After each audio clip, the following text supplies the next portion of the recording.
पिछले वीडियो में हमने स्टूडेंट्स में विटामिन बी 12 और विटामिन डी का कितना महत्व है उसके बारे में समझा और उसके जो नेचुरल सोर्सेस है उसके बारे में भी हमने जाना। आज के इस वीडियो में गाय का दूध, दही, पनीर और जो लोग नॉन वेजिटेरियन है और वो नॉन वेज का उपयोग करते हैं खाने में, फिर भी उनमें विटामिन बी 12 और विटामिन डी का प्रोडक्शन नेचुरली नहीं होता है, तो उसकी वजह क्या है, वो सारी जानकारी हम आयुर्वेदा के व्यू से जानने वाले हैं। आयुर्वेद जो कि शरीर और मन का विज्ञान है। आशा है कि ये सारी जानकारी आपके लिए महत्वपूर्ण बनी रहेगी, तो हमारे साथ जुड़े रहिए। अगर आपने हमारे चैनल को सब्सक्राइब नहीं किया है तो हमारे चैनल को सब्सक्राइब कीजिए। मैं हूं डॉक्टर वैशाली। रुद्र आयुर्वेद पंचकर्म चिकित्सा केंद्र में फिर से आपका स्वागत है। आयुर्वेद में कहीं पे भी विटामिन, प्रोटीन, कार्बोहाइड्रेट जैसे शब्दों का वर्णन नहीं मिलता है। आयुर्वेद में एक सिंपल और बेसिक मेथड बताई है कि जो भी हम आहार लेते हैं उसका पचन होता है और आंतों में उसका दो भागों में विभाजन होता है, एक सार भाग और एक किट भाग। सार भाग अर्थात पोषक तत्व वाला पार्ट, जो भी हमने आहार लिया उसका अच्छे से अगर पचन होता है तो वो आहार के पोषक तत्व का जो रस बना उसको सार भाग बोलते हैं। और जो वेस्ट होता है, जो पचन नहीं हुआ है, वो वेस्ट पार्ट को किट भाग बोलते हैं और वो शरीर अपने आप उसको बाहर फेंक देता है, जैसे मल, मूत्र, पसीना इत्यादि। और जो सार भाग बना, जो रस बना, उसमें से रस धातु बनती है और रस धातु में से क्रमशः रक्त, मांस, मेद, अस्थि, मज्जा, शुक्र इत्यादि 7 धातुओं का निर्माण होता है। अगर ये 7 धातुओं का निर्माण अच्छे से होता है, सही मात्रा में होता है, तो ओवरऑल जो हमारा स्वास्थ्य है वो बहुत ही अच्छा रहता है। जैसे रस धातु का निर्माण और जो सार भाग बनता है, ये सारी प्रोसेस होती कहाँ पे है? आंतों में ही होती है। और मॉडर्न साइंस के मुताबिक भी देखा जाए तो विटामिन बी 12 का प्रोडक्शन भी आंतों में ही होता है। इंटेस्टाइनल जो बैक्टीरिया है वो ही उसका प्रोडक्शन करते हैं। तो आयुर्वेद के हिसाब से अगर रस धातु का निर्माण सही है तो विटामिन बी 12 की कमी नहीं आ सकती, क्योंकि उसमें सारे पोषक तत्व रस धातु में होते ही है। और वो सारे जो भी न्यूट्रिशन है, जो न्यूट्रिशन एलिमेंट्स है, उसका जो प्लेटफॉर्म भी हम रस धातु को कह सकते हैं, क्योंकि उसमें से ही क्रमशः सारी धातुओं का निर्माण होता है। और जो विटामिन डी है उसको आयुर्वेद के हिसाब से हम अस्थि धातु बोलते हैं। अगर अस्थि धातु का निर्माण रस के बाद रक्त, मांस, मेद, अस्थि और 5वीं है मांस, मेद और 5वीं अस्थि धातु है। अगर 5वीं धातु का निर्माण अच्छे से होता है तो विटामिन डी का लेवल भी हमारे शरीर में अच्छी मात्रा में रहता है। तो विटामिन बी 12 और विटामिन डी के लिए रस धातु का निर्माण सही से होना चाहिए और अस्थि धातु का निर्माण भी सही से होना चाहिए। तो हमारे शरीर में ये दोनों विटामिन का लेवल बहुत ही अच्छे से बना रहता है। अब जानते हैं कि जो लोग गाय का दूध लेते हैं और फिर भी उनमें विटामिन बी 12 की कमी है तो उसकी क्या वजह हो सकती है।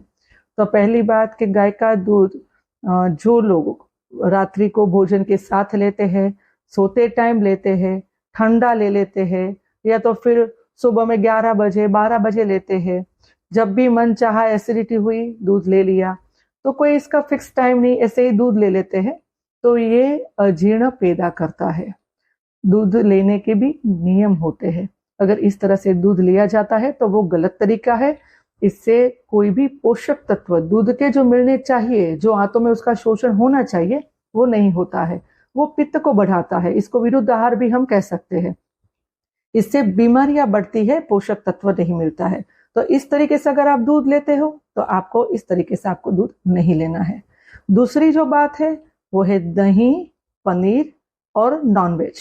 ये तीनों का वर्णन चरक संहिता के सूत्र स्थान में बताया है कि किस किस पदार्थ का नियमित सेवन नहीं करना चाहिए जो शरीर को नुकसान करता है। तो उसमें ये तीनों चीजों का वर्णन है। दही, पनीर, वहां पे किलाट शब्द का प्रयोग बताया है, आयुर्वेद में उसको किलाट बताया है।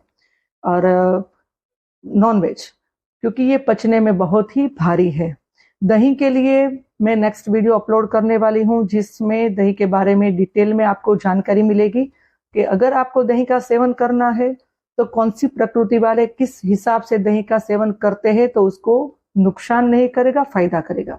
तो दही की पूरी डिटेल्स मैं आपको नेक्स्ट वीक शेयर करने वाली हूँ। रही बात जो पनीर है, नॉनवेज है, तो ये दोनों चीज पचने में बहुत ही भारी है। इसलिए अगर आपको पनीर का सेवन करना है तो महीने में 1 या 2 बार कीजिए, दोपहर में लंच के टाइम कीजिए, और पनीर भी घर पे बनाइए और कम मात्रा में कीजिए, तो जिससे उसका पाचन अच्छे से हो सके। और जो नॉन वेजिटेरियन है, जो नॉनवेज लेते हैं, उनको क्या करना है कि रेगुलर नहीं लेना है। अगर नॉनवेज लेते हैं तो कम मात्रा में लीजिए, और बीच बीच में ग्रीन वेजिटेबल्स का ज्यादा यूज कीजिए, जिससे नॉनवेज का जो अजीर्ण बनता है वो नहीं बनेगा। तो इस प्रकार से अच्छे से अगर इसका सेवन किया जाता है तो जो भी न्यूट्रिशन उससे मिलना चाहे वो शरीर में मिल सकता है। अब रही बात एक चीज, एक बासी रोटी, जो काफी वीडियोस वायरल होते हैं कि उसमें भी काफी B12 या न्यूट्रिशन है, तो चीज के बारे में कहीं पे भी आयुर्वेद में कोई भी वर्णन मिलता नहीं है। और पनीर का वर्णन भी बताया है कि किलाट, उसको बताया है कि कभी कभी ही लेना चाहिए, तो चीज की तो बात ही नहीं है। चीज अगर आप हेल्थ के लिए खाते हैं तो उसके ऑप्शन में कई सारे विकल्प है आयुर्वेद में कि कार्बोहाइड्रेट के लिए कि आप ले सकते हो। तो चीज फायदे से ज्यादा नुकसान ज्यादा करता है। दूसरी है बासी रोटी। तो आयुर्वेद में स्पष्ट बताया है कि जब भी आप भोजन करते हो तो गरम गरम भोजन करना चाहिए, जिससे पाचन अच्छा हो सके। तो बासी रोटी, तो जो बासी है, 6 घंटे से अगर पड़ा हुआ अन्न हम भोजन में लेते हैं तो उसके पोषक तत्व काफी कम पाए जाते हैं।